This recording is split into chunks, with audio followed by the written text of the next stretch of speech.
যারা পাউরুটিতে জ্যাম দিয়ে খেতে ভালোবাসেন অথবা বাচ্চার জন্য বাড়িতেই কেমিক্যাল ছাড়া জ্যাম তৈরি করতে চাইছেন, বানাতে পারেন আনারসের জ্যাম।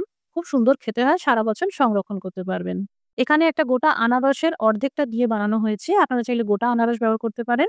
আনারসকে ছোট, ছোট পিস করে কেটে নিয়ে মিক্সার গ্রাইন্ডারে দিয়ে দিন।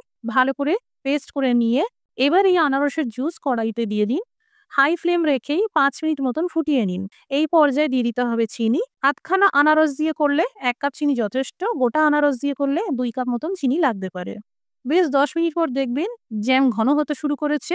একটা প্লেটে জ্যামের মিশ্রণ ১ ড্রপ কি ২ ড্রপ ফেলে দেখবেন।